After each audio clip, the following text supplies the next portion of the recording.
libre. Nous voudrions l'être toujours davantage, et pourtant nous faisons chaque jour l'expérience qu'il n'est pas si simple d'être authentiquement libre.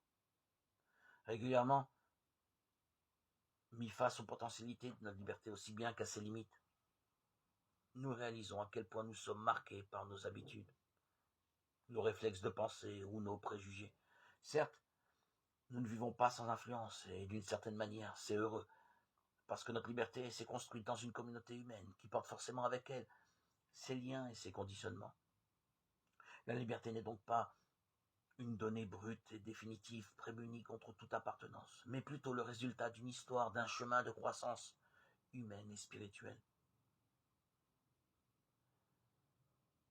Pour apprendre à devenir libre, il convient d'abord de ne pas se tromper sur la liberté que l'on poursuit. On pourrait être tenté, en effet, de vouloir supprimer toutes les contraintes extérieures qui font obstacle à la possibilité du choix. Grandir en liberté reviendrait alors à multiplier les possibles. Je suis libre de me prendre mon vélo ou ma voiture, d'être médecin ou enseignant, d'aller ici ou là. Que sais-je? Et pourtant, l'authentique liberté ne se trouve pas tant dans l'absence de contraintes extérieures que dans la capacité intérieure à mobiliser ma volonté. Si je choisis cette profession plutôt qu'une autre, en engageant toute ma personne vers un bien, alors je commence à être libre. La liberté dont on parle se présente alors comme cette ressource intérieure qui vient du profond de l'être et permet à la personne de devenir pleinement l'auteur de sa propre vie. La vie morale exprime cet engagement dans le sens du bien. Il s'agit de ne pas la voir comme une contrainte supplémentaire, mais au contraire comme la voie proposée pour grandir en liberté.